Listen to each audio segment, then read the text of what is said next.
Hello, everyone. Welcome to Her Story Unscripted. I'm super excited to have Gina on. We just virtually met, but I already know this is going to be like such a juicy conversation about all kinds of things that are just totally not the norm, I feel like. But you're an attorney. You've written a book, and you're about to write a second one around childbirth, which it relates to me. We kind of like caught up around my story, so I do have a lot of questions around like childbirth and protecting ourselves and so forth. And then you're also a podcaster, so I love when all of us kind of like get together, we all collaborate and help each other grow and support. So thank you again for being here. I'm super excited to have you and have this conversation. Thank you, Heather, for having me. It is such an honor to be on your podcast. And then, like you just said, we just met virtually, and it's just immediately that connection hit. So I'm very excited about our conversation today.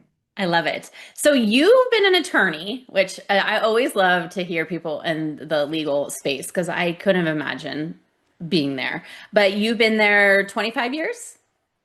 Almost, How yeah, did you get to 23. there? So technically, it's like 23 and a half that I've Okay. been practicing. Wow. And where do you live? Michigan, You're in Michigan. Okay. just north of Detroit, probably about 50 minutes. Okay. So That's the other reason I love this podcast is I get to meet women from all over the world, really, but mostly the US. I'm in California, I so know I'd yeah. rather live in your county, wine. I would Like, rather live in wine country, 100%. that's where I got to So go after this is go do a site visit for my one of my companies to at a winery. So, life is hard over here. sounds great to me. Yeah. So tell me how do you get to be an attorney? Like, is that like one of those things like you grew up and this is something were always interested in? Like, how do you get into that line of work? Exactly. Literally, since I was in fifth grade. Oh, okay. So, So it's yep, always been a I thing. think, first through fourth, I wanted to be, a teacher. And Hmm. then I was going to be a female police officer, a firefighter, all that stuff they teach you to be. And then something happened in fifth grade and click, and that was it. And then all of a sudden, I was just going to be an attorney. And I was supposed to go to law school to be more of a business attorney, real estate attorney. And you graduate law school and you learn real quick. You just take whatever job is out there. And it happened to be in the area of birth trauma, birth injury law. And, they don't teach you about that in law school. I had no idea what I was getting into. And I started February 2003. Okay. And yep, 23 and a half years ago.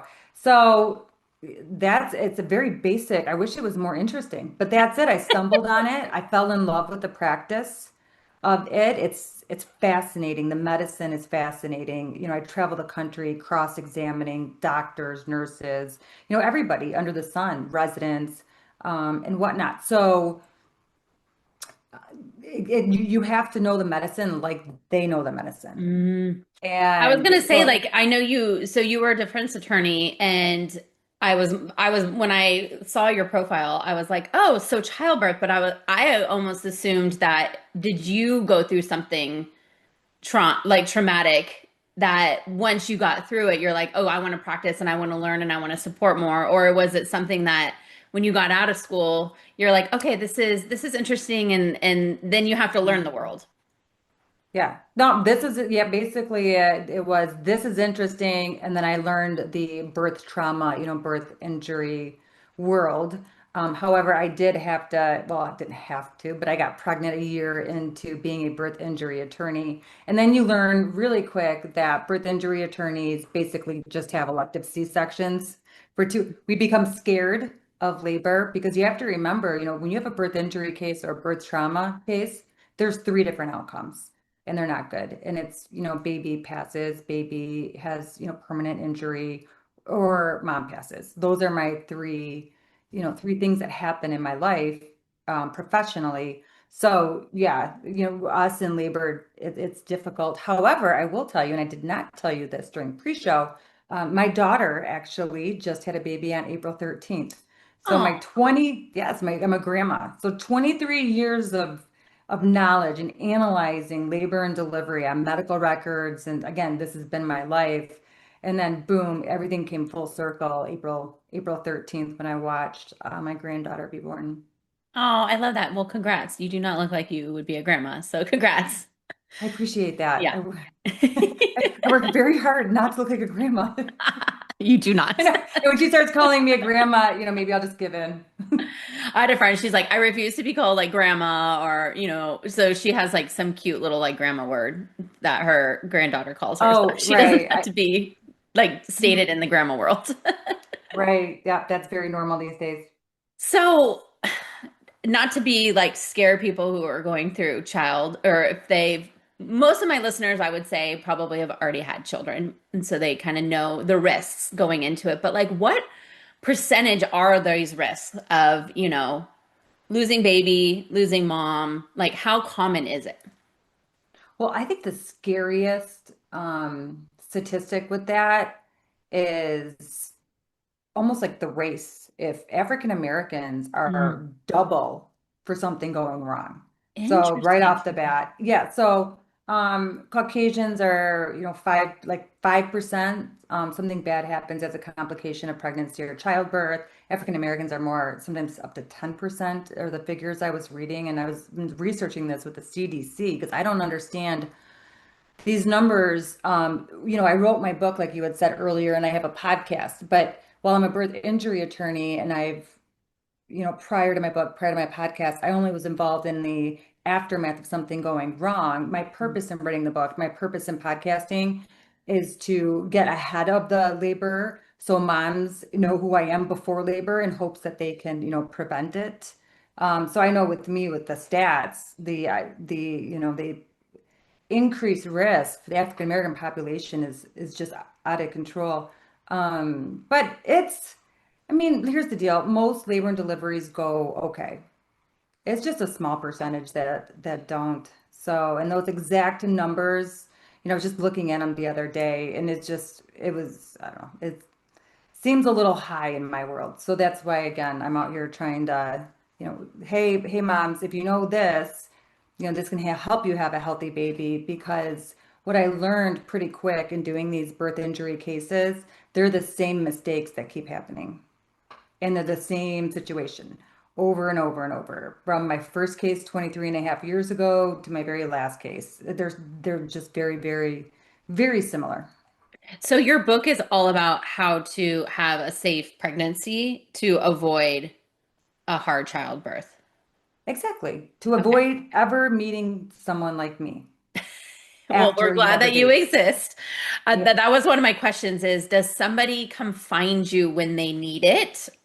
When, of course, when things hit the fan and they need now an attorney to support them? Or do they like when you get pregnant, is it smart to have one? And if so, why would you need one? I don't think you need a attorney for childbirth. Hmm. I come into play. I got two phone calls already this week, really sad cases. One mom lost her baby during labor, it was devastating. It was 19 days ago when I talked to her. And then I have another one who had problems with the epidural, and that didn't go well either. So they seek me out more after something happens. In terms of having one, I'm out there. You can listen to my content, you can read the book, you can, I just give you everything to help prep you. I have gotten a lot of calls from labor and delivery. So actually, it's interesting you say that. I'm like, well, actually, I have gotten, and some of them are actually in my book. I was writing my book when I did get one of the calls when a mom was in labor. So, I say that, oh, probably just know and read my content before, but you're right. I mean, I've gotten those calls. And I have, talked through things that have definitely, changed the course of labor. I had one mom, she's a VBAC, so she's a vaginal birth after a C-section, and the doctors kept pushing her to do a VBAC, and she just wanted a C-section.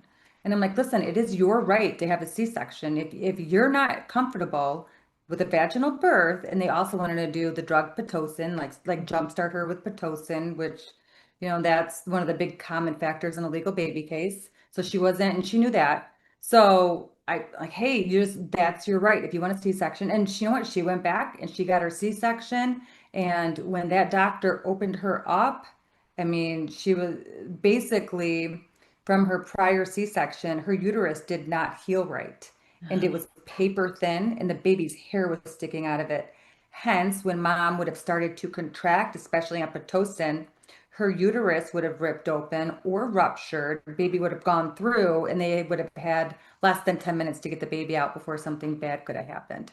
So her instincts were right. She should have had a C-section.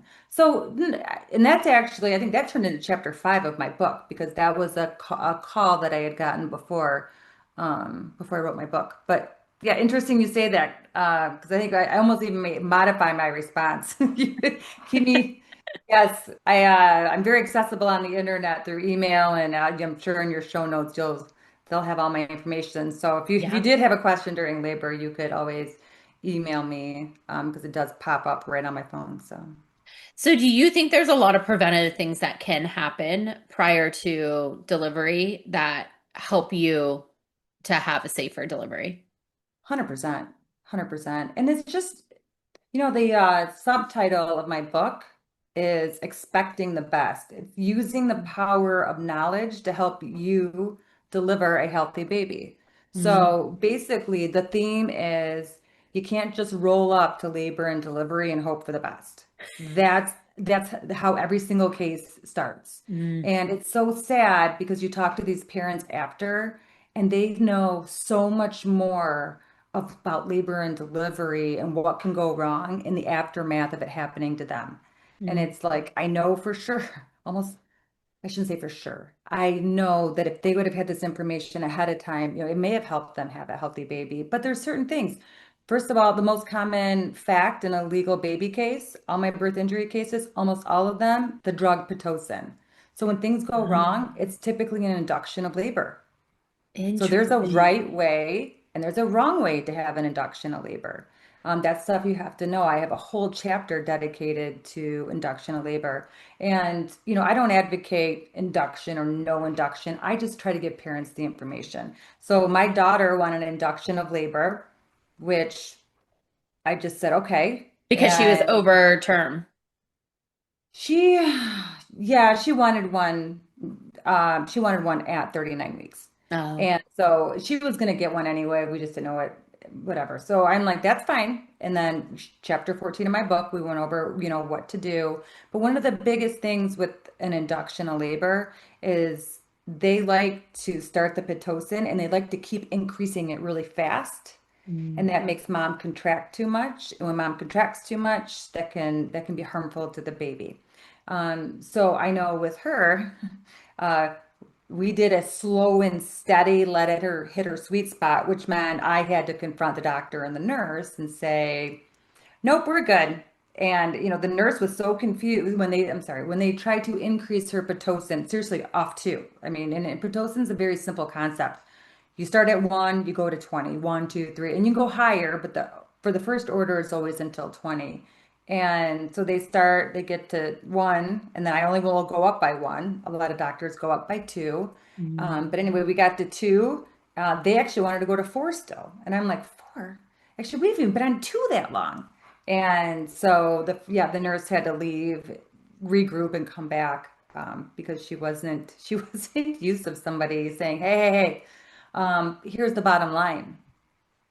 My daughter's Pitocin, she was 39 weeks, and it never went above 4. Mm. She had a friend deliver the following week with the same practice, and they went 2, 4, 6, 8, 10, 12, emergency C-section. And that's very common. These cases all end with an emergency C-section. Mm. And then in being out in this world, I have also met a lot of moms who may not, everybody was fine after, but almost they did have some type of birth trauma just from, their induction just going so fast. And then that emergency C-section, I mean, it takes your whole day, which is one of the biggest days of your life, and it really changes it. That's so wild. So, I never thought of the Pitocin thing, which is interesting because I've given birth 4 times, and my first one they gave me Pitocin. I think that was the only pregnancy that they did, and I remember getting sick. Like I just remember it being a lot worse than it needed to be, like especially as your first. And then looking back to all my other ones, I'm like, oh yeah, that one was definitely harder, whether that was my first or not, but that was the only one I had Pitocin. Yeah. I mean, that's so Interesting. that's good then. You went naturally every time. Yeah. That's good. That I think about you all know my what? first I'm ones. in my advocacy out here saying, hey, one way, if you can go naturally into labor, those cases are very, very few and far between. Are That you that's the talking about safest way. epidural too? Yeah, everybody gets an epidural. I know. So yes, you're less likely to have complications if you don't have an epidural, but the epidural is um yeah, that's a rough one. It's so painful. Unless you're one of those people who can mentally but I don't, yeah, epidural was rough because everybody gets one, but if you can avoid, take the all natural route, even not get the epidural, that's even better. But even more so just the Pitocin. Mm. And another big thing, water breaking. And this is what people don't Mm. understand. When things go wrong, it's always after mom's water breaks. Mm. Eyes, think about it, baby's inside, you nice and comfortable, and then the intrauterine environment changes, break the water, changes, water comes out, everything's kind of shakes up a little bit. How does it shake up? What changes? Nobody knows because everything's inside mom. So that's another big decision. And again, that's an intervention because doctors these days love to break the water. Unfortunately, my daughter did get it. Well, she got an epidural, and when they got the epidural, I wasn't happy about this, but she kept her doula in the room and not me for the I know one person allowed, and I'm like, I will be staying in the room. And my daughter, who, I'm not a touchy-feely kind of person. The doula's, the very touchy and Yeah. it's okay. And they breathe together, I'm like, I'm sorry, I'm not touching you. I'm gonna look at the fetal monitor strip and I'm gonna monitor your Pitocin. And right. So she's like, Yeah. the doula is staying in the room. Well, the doula doesn't know, apparently, or didn't know about not breaking the bag of water. So anyway, they broke the bag of water. God, if you could And just educate the doulas, because I feel like a lot of people have doulas. Like if you were to educate all of them on the do's and the don'ts to help support, because sometimes it's like when you're going through birth, like you're mentally just everywhere, and like Mhm. and then, you of course listen to the doctors because you trust them enough to know what they're doing and trust their advice, but sometimes it doesn't always work that way. And if you're not someone who's willing to advocate for yourself, it feels like that's when problems happen. Yeah. And by the way, I love doulas. I recommend them highly in all deliveries in my 23 and a half years. I've never had a doula involved in a birth injury case. And Mm, then I have obviously all my friends are birth injury attorneys and they've never had doulas involved. I'm convinced doulas do help families bring babies into this world safely. mm, So they're great. And sometimes it's just that second set of eyes mm. that really bridge that gap with, something going wrong. So, and Interesting. doulas, they're amazing. They're always very kind people. Now, with that said, I do have an episode in my podcast called The Bad Doula. And there was, because there was a bad doula who's very, very bad, but most doulas are great. But it's like that's every profession. That's Yeah. anywhere you go. There's going to be good and there's going to be bad. Have you in your practice worked with surrogates? And I know we like briefly, and all my listeners who know who that I've been through this journey and about to take my second journey know that I'm probably going to bring this question up. But have you practiced or had any cases when you had to deal with surrogacy? No, and I've never, similar to the doula situation, just have never heard of one. Again, I wonder if there's just so many eyes on you Yeah. because, it is a surrogacy, but Well, you do yeah. go through legal. So not only are you contracting, like the contract's like 60 something pages, and everyone has a lawyer and you do go through the contract basically section by section, and there's very clear, um, like, expectations of things happen, like if, like who gets to make the decision on when things get hard, or if it's, if it's a mom versus baby, like when do you get to make those decisions and who gets to make them? And my first journey, we didn't have to go through any of that, but the second one, there's definitely been some things where I'm like, your OB saying one thing, and then you have your fertility doctor saying another thing, and then you as a woman have your own opinion and your own Mhm. thoughts, and then you have, attended parents who believe some type of thing.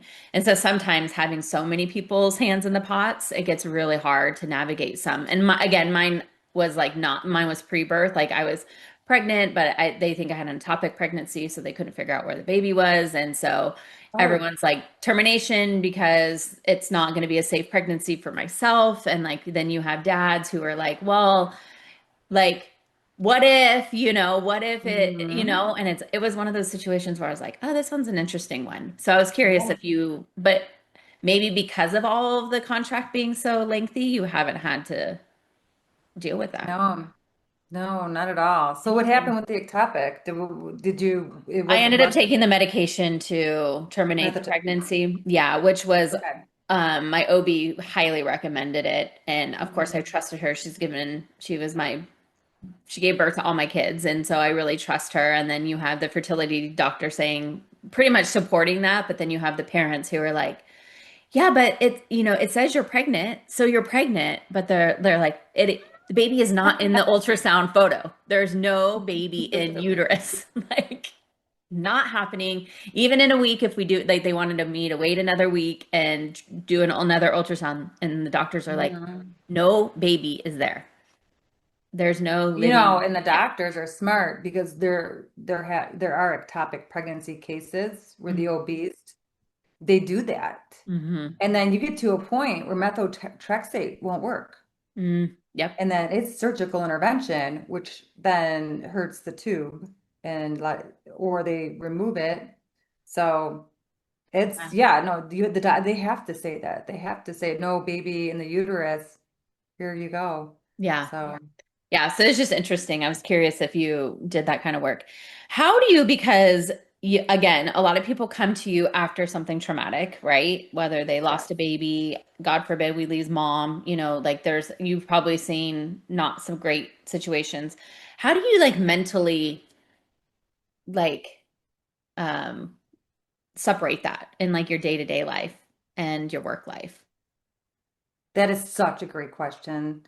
So I just bottled it up for the first 19 years, and then I started to write my book, Hmm. and I figured out really quick that yeah, there's definitely some, from me bottling it up, some stuff deep inside of me, which is probably why I wrote the book. Hmm. But anyway, I cried every single morning for 3 months. Uh, this was a while back now, so I'm kind of past it. But I couldn't write the book without crying every morning, and it was just all come out because when you're creating a book like this, you're going back to all of your cases. You're going back to all of those families, and you're like, I would make up charts. I would have graphs. I would anything because I had to come up with what can parents do to have a healthy baby. Hmm. And that whole process, so there was a lot of process, like I guess the pre-writing stage where you have to go through this. And I was working, I had 3 kids. So I would do this. I'd get up at 3 a.m. and just try to sort this out right, before my day even started. So finally, three months after, I finally was able to um, cope with it. Um, like stop crying, I guess. Hmm. And I just knew I was trying. I felt probably at that point that I'd gotten it. Like this, like we just talked about, Pitocin is every case. The water breaking is huge. What if there's a busy delivery unit? The baby's heart rate. People don't understand that. I mean, I've had so many doctors testify. The only way a baby can talk to me during labor is their heart rate. Okay, parents, you got to know something about the heart rate. They're just these different things. And so then I know in the end of my book, ended up dedicating, it to the families and letting them know that they were in my prayers and thoughts. And that their stories created what's in this book. So, Mm. but yeah, and then, it's hard. This week, I'm still not used to it. This is what, again, 23 and a half years later, and I have a mom who's telling me she just lost her baby 19 days ago. And I struggle with what to say to her, beyond, I'm sorry, and I try, I'm going to pray for her and her family, and Mhm. but it's hard. And, yeah, that night was not a good night. It was hard to sleep. So, yeah, I wish I had a better way to separate it, but I know what I'm doing Mhm. and trying to now get involved before labor. I mean, I'm doing everything I can. So I'm hoping that all of these feelings and this probably my inability to separate it, that I'm at least getting out there and trying to prevent it. Mhm. Even if that means one day I'm unemployed, which would be great, by the way. I would love to do real estate. Sounds So, like a that but sounds like you know what a I mean? trade-off. Yeah, Well, and I remember at the beginning of your podcast, I'm like, well, I was supposed to be a business lawyer, real estate lawyer. So, if I can prevent this stuff from happening, I will go be a real estate attorney. well, what I think everybody always talks about is like how writing is so therapeutic, and especially if you've been through Mhm. trauma, like you're releasing your own trauma, but now you're releasing your trauma, but also educating others to not have trauma, right? And so Yes. that's what I loved about that is like, yes, you built up all 23 years of all of these hard things and you pour it into a book for hopefully now to educate what more women so it's like less likely to happen. Yeah, you're right. Yeah. Yes. Yeah, writing was very, very, very therapeutic. And you're working on book number two. Yeah. So my first book is Childbirth, mainly childbirth. So I'm in between this pregnancy part, the doula thing that I talked about.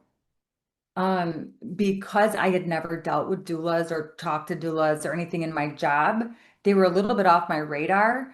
And then once I published the book, so the book's all about what is the common factors in legal baby cases. But then I published the book and I'm like, wait a minute, what's not in legal baby cases? And doulas were one of them. So even, writing a book, even about doulas or for doulas, again, just focusing on, hey, you guys are a big part of why babies are born healthy. This is my perspective, and just maybe giving them some more tools that they can use. I think the roles of doulas it can vary. Some are advocates, some are not, some are just emotional support. But trying to lay out more guidelines for them, like, hey, it's okay to do this, or hey, if you have to ask questions or you have a concern, this is how you need to address it during labor, because that concern may be more medical, and they can't be like, oh, there's decelerations, your baby doesn't have enough oxygen. The doc, everybody would go crazy. But there's different things that they can ask and say to raise that awareness. Mhm. Even if it's literally just bringing a nurse in and saying, the baby's heart rate keeps going down. Is there something we can do, or can we fix this? It's just something simple, seriously, because sometimes another issue in these cases, the labor and delivery units are busy. They're Mhm. very, very busy because guess what? Babies come when babies want to come. Mhm. So they get overwhelmed and they don't have that person going, hey, there's the baby's heart rate keeps dropping. Can we do something about it? And instead everybody's running around and they don't notice. And then it goes, it's too long or whatnot. I love that. So So it's more specific to doulas and how they can be a bit bigger part of the whole process and be a bigger right. Yeah, advocate they're for. rules. It's a little bit, I feel like it's getting more defined, a little bit Wild West. Everybody has their own thing going on. So that is something I want to try to get in and be like, no, it's okay. I'm an attorney. You can do this, whatever, because sometimes they're scared to advocate. They're scared to go beyond, just adjusting mom, being there, emotionally, lighting her candles, they can do more. And I think a lot of them do, but there's still some that are, they don't. So, but yeah, One thing I was curious about, you mentioned in the beginning that more African Americans have a lot more birth problems. Is that here in the US or is that in their yeah, culture? And why is that?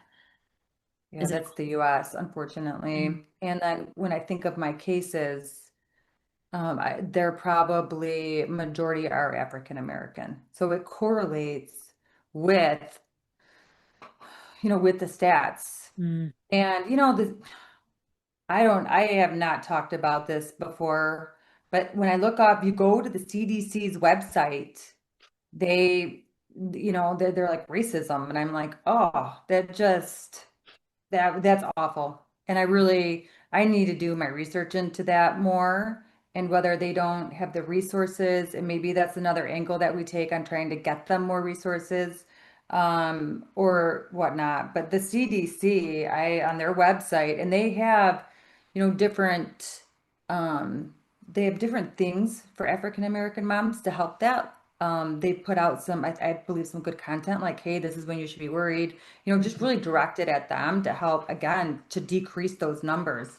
But yeah, that was on their website. I'm still doing my own research and marinating in this because similar to my book, if there is anything I can do to decrease that number, so it's not double, that's definitely something that I need to be focusing on, because like I just said, I mean, I'd say 80% of my cases are Interesting. like African American, and I wish I had a better answer for you Yeah. It because must if be I maybe it's did, like in the genes or something. I don't know. Oh, And you know what? interesting. Maybe it is. Again, I need to go out. I need to be the one asking the questions, Hmm. maybe with my podcast and then research, bring in the doctors on that, would even have, a better answer than me. Hmm. Um, maybe it's because a lot of them do inductions. I Hmm. don't know. Interesting. So yeah. Huh. Interesting. I mean, thinking of the statistics, I'm like, that's interesting. One last thing before I change to another topic. I'm curious when you do get a case, and this is not a percentage for you, I think just in a whole, anybody who's dealing with these types of cases, what are the odds that the families actually win cases like this? Because I'm assuming you guys are fighting against your Kaiser, your medical world, right? Your Kaisers and your bigger medical companies. What is the percentage of them actually winning these cases? Majority Yeah. all day long. So the birth trauma world is pretty defined, meaning there's the experts, there's only really so many things that go wrong. And if it is one of those things, um, it's usually a case that can be settled. And you have to remember that in these cases, if they do not settle and the cases have to go to trial, that you have, a young baby who, either didn't make it. So you have a family that's lost a baby or a brain, or, the baby has a brain injury. They've lost mom.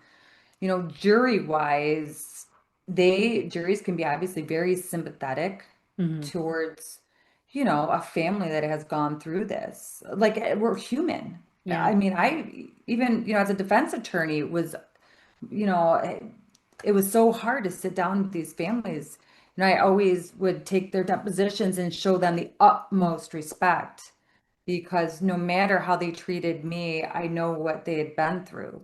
So a jury is very similar. So because of that, if, again, Pitocin induction, too many contractions, baby gets in trouble, they don't deliver baby in time.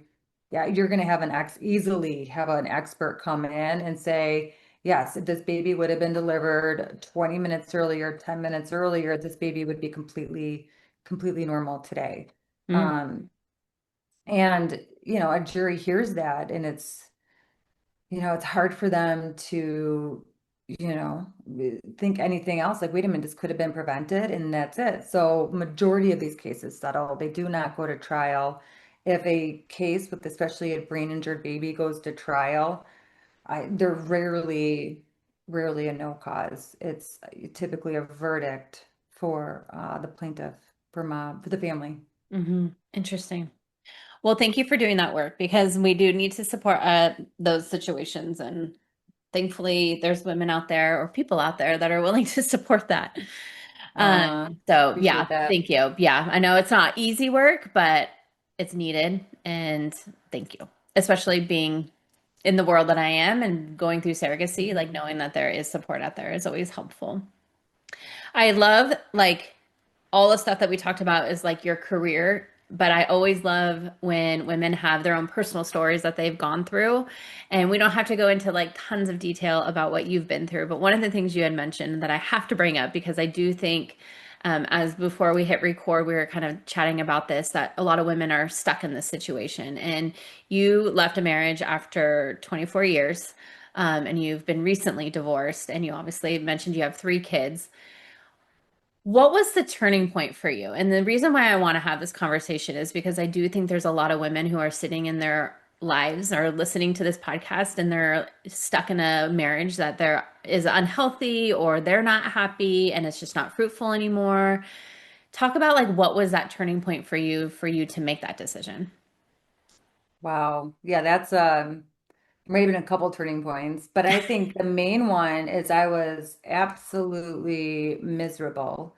But a lot of the reason I was miserable is like I couldn't even get through to him. So we had to raise 2 teenage daughters.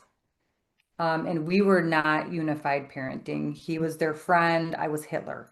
So it was very, very, very difficult. There was some other stuff that had happened too with the whole 2020 stuff and conspiracy theories and stuff. All I'm like, oh my goodness, this just it just doesn't stop. But I just found myself extremely miserable, unhappy. I was starting to become unmotivated. I'm a natural, like high energy, super enthusiastic person. Actually, many people are like, "You're a lawyer," because I am. I'm more high energy. I'm like, "Let's go, we got this," and whatnot. And I've always tried to work really hard, and I just found myself almost like not caring. It was the weird, like I stopped cleaning the house. I wasn't making food as much. I shouldn't say I stopped cleaning the house. I wasn't keeping it meticulously, up. I stopped updating pictures. Like I just didn't care. Mhm. And I just knew deep down that something had to change. And it was really hard because even though I was miserable, I loved my family life. I had always dreamed about just being a mom, going places. And then not only that, we would go as a family to events or the school, like the kids' school or something. And on the outside, we looked like the perfect family. We didn't fight in front of people or anything of that nature. And just one day, I remember it started with, I would threaten divorce and fights. And then that finally went to, I sat him down and I'm like, I cannot do this anymore. I'm miserable. You're not happy. We're not treating each other like we deserve. And, we need to separate. And it was still hard. He did not want it. And it was so hard.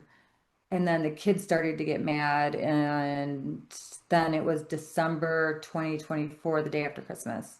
And I just went and stayed at a hotel. So I probably had $50 in my pocket, a credit card, because he owns a financial company. So I did whatever, but he handled all finances. Mhm. I didn't know Which anything is about most our women. Most yeah, women, I didn't as know anything. in, So yeah. I didn't even, at that point, I was so, not happy, all of that. I wasn't even thinking too much money. I'm like, well, but he had control over everything. So it's almost, he had to be okay with me going to a hotel, or he would just take out the money and put it somewhere else or cut off a credit card or, that was really stupid, by the way. I will forever keep my money separate. I've completely reestablished my financial life, separate, from him, obviously. But yeah, I didn't have much and I went and stayed at a hotel and I just basically never went back. But I'll tell you, that put me in a really dark place. Even though I'm like, I know the future me will be happy. I kept thinking of future Gina. What Gina in a year? I kept one year. Okay, Christmas next year. But it's hard. I mean, you go around, you see all of these happy families, and then now you don't have yours. He I had a really hard time with this part, but he actually started dating somebody pretty quick and then actually moved her and her kids into the marital home. So now, and I'm okay. I'm okay now. But when this happened, all my kids I'm here by myself in my new house and whatever. And then all my three of my kids, her two kids, her, she just replaced me and then added two kids. And that feeling, that sucked Yeah. because you just have your replacement. And it's at home. I loved it. I loved that home. That was another hard part. I wish I didn't like my house so much, but I did.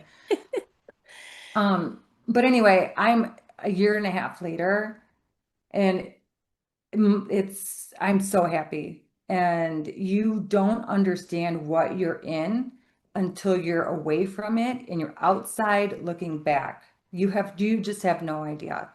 And I know, again, I think I started to say that when I left, it was like really dark place. It was really hard.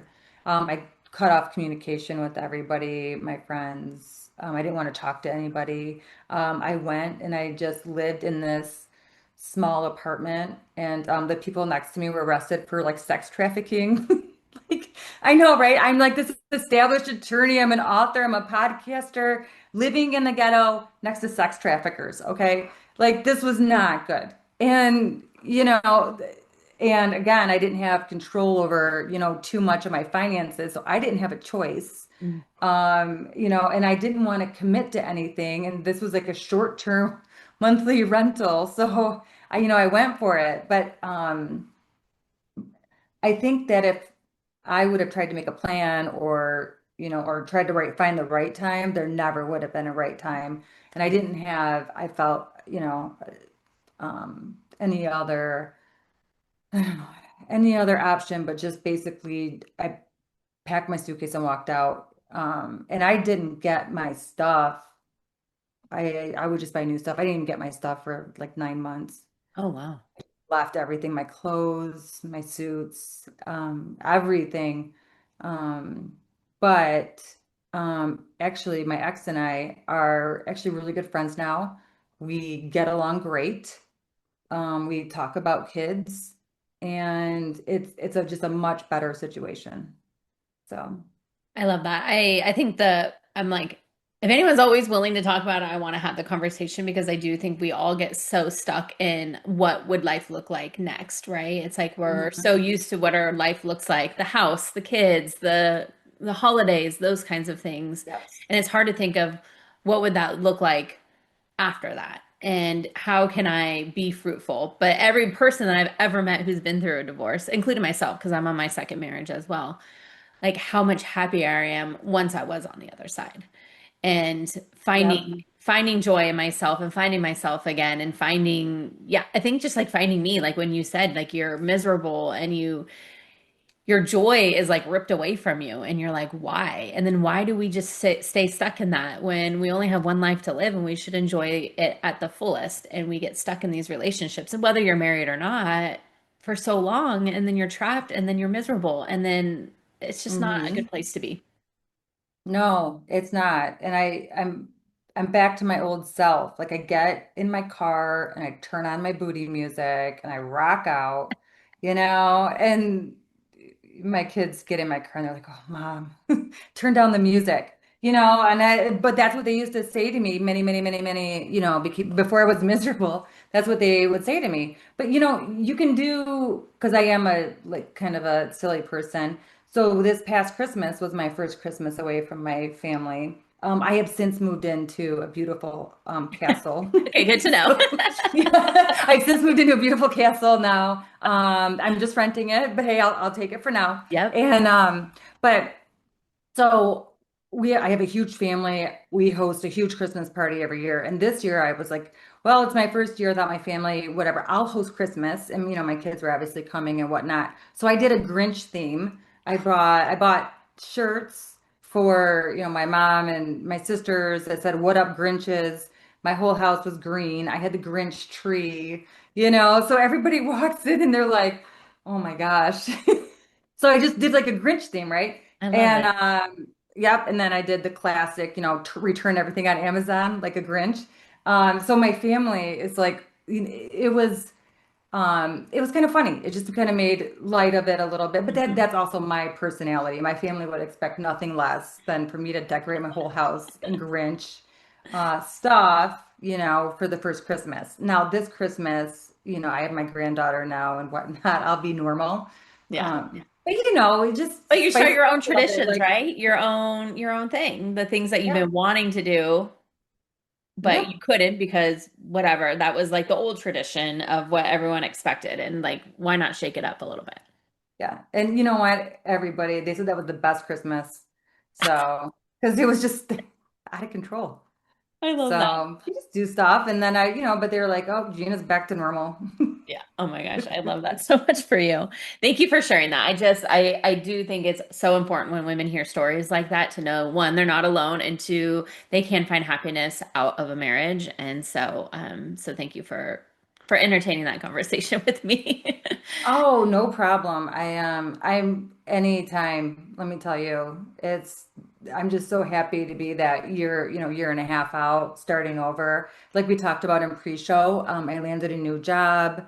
The job is amazing. It's my dream job. I can guarantee you, if I was stayed in my marriage, I would not have my dream job right now. Mhm. So there's so many great things that have come because of this, because of the divorce. And then I think most importantly, I'm just back to my old self, I love that. back to who I was before I wasn't happy.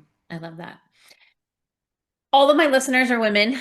Well, maybe some men are out there listening, but based on what you've been through in your career or your personal life, like what's one big takeaway that you can leave the listeners with today? A little bit of Oh, inspiration. I love this. So, one thing that I have learned through divorce, professionally, everything is how our brains are wired. Mm, Our brains are wired for survival. They are not wired for success. mm, Okay, what do I mean by that? Change. So, survival, if you feel safe, and that's the thing, with my family, I felt safe. mhm, So my brain is like, don't leave, don't leave. You're safe. You know what to do. This is a safe place. And I had to overcome that, use the success part, overcome that to leave my family. More recently, leaving my job. I was at my job for 14 years. And I was a partner in a law firm and all that stuff. And again, my brain was just stay put, just stay put. Just who cares if this is your dream job? You are safe. You don't need to change. It throws, I think our baseline for our brain can have like a negative tone a mhm. little bit. Like, what if it doesn't work out? What if? So anyway, before I started my new job, I didn't sleep for a week.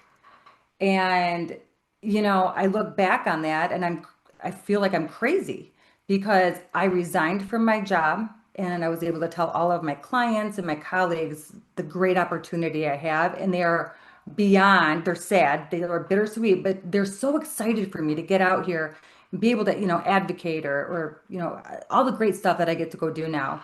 And then I start at the new job and it's the most amazing people on the face of this earth.